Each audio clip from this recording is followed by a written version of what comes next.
બધા આપણને આમ પૂછે સમજ્યા કે તમે સિઝન હોય ને તમે આમ થાકી ન જાવ એમ, અને આવડા લોકોને કહીને અમે આવી રીતે થાક ઉતારી. ने हमारा सुर ताल बाल लय सब चुरा लिया।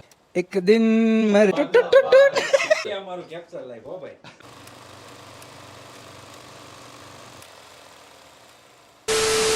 એમની જે આમ મોઢાની સ્માઇલ જોઈને મને ગાવાની જે આજે ઈચ્છા થઈ છે, બરોબર. તો હમણાં નેશનલ લેવલે મારો જે 3જો રેન્ક આવ્યો ઓલ ઓવર ગુજરાતમાં, એનો થોડોક સ્થાયી તમને સંભળાવી દઉં.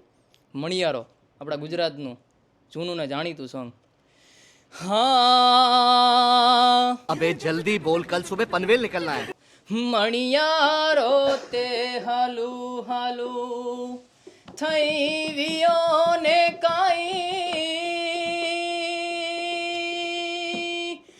यही नहीं, अभी और सुनिए। હા મણિયારો તે હાલુ હાલુ થઈ વિયો ને કાઈ. મણિયારો તે હાલુ હાલુ થઈ વિયો ને મુંઝા દલડા હે મુંઝા દલડા હે મુંઝા દલડા ઉદાસીમાં હોય રે છેલ મુજો હાલારી મણિયારો હે છેલ મુજો પરણાગી મણિયારો હે છેલ મુજો પરદેશી મણિયારો.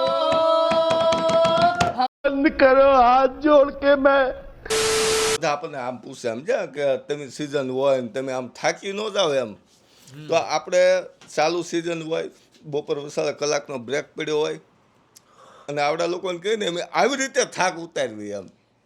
6 વાગે આપણે ઉઠાવીએ અને આ બ્રેક પડે ને એની અંદર જે આ મજા આવે ને, જે આ થાક ઉતારે ને એક નંબર. આવું હું તે થાક ન ઉતરે. નો ઉતરે શું આ કહેવું ये हमाરું कैप्चर लाइफ हो भाई। શું કહેવું તમારે? अरे मौजे मौज।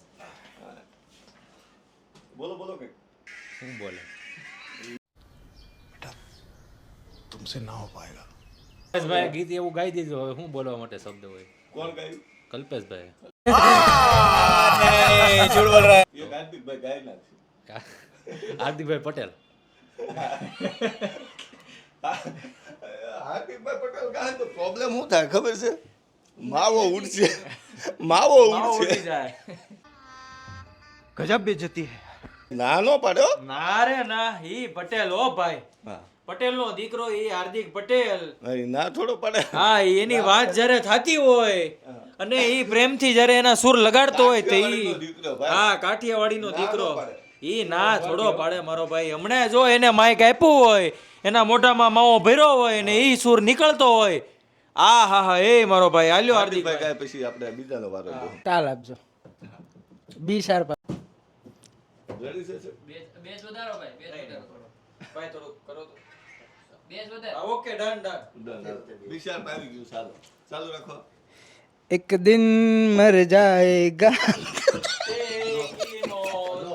जग में ये टुट टुट टुट टुट.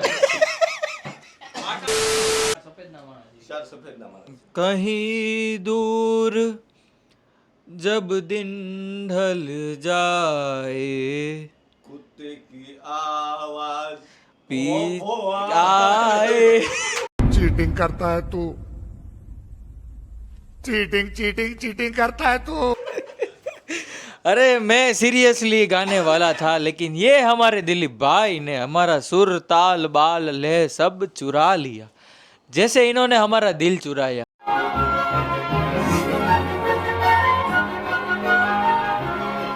દિલીપભાઈ આપણને પદમણીની વાત કહે છે, ये बड़ी अच्छी बात कही आप।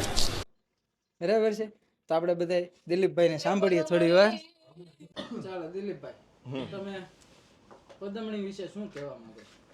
પદમણી તો ઘણી બધી હોય, પણ આપણે વાત કરવી છે હોથલ પદમણીની. चलो भाई देखो अब मैं क्या करता हूँ।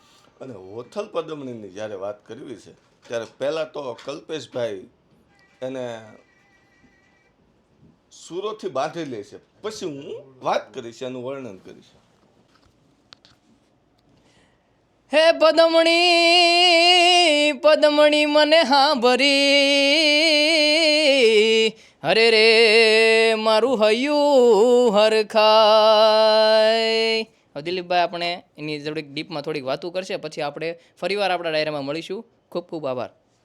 હવે આખી વાતમાં તમને સમજાઈ ગયું છે કે પદમણી એને સાંભળી અને જેવી પદમણી એને સાંભળી એવું એનું અહીંયું હરખાણું. બસ આટલું જ છે. આ મહાન ગાથા છે કે પદમણીએ સાંભળીને અહીંયું હરખાણું. આવી મહાન ગાથા આપણા સંસ્કૃતની અંદર લાડ બધી વાગળવા વાતો વાગળવા બેસવી તો આપણી પાસે ટાઈમ ઓછો પડે. પણ હવે મારા ખ્યાલ પ્રમાણે ઓર્ડરમાં જવાનો બી સમય થઈ ગયો છે. તો ચાલો ડાયરાને આજ માટે એટલું જ. જય શ્રી કૃષ્ણ, જય સિયારામ.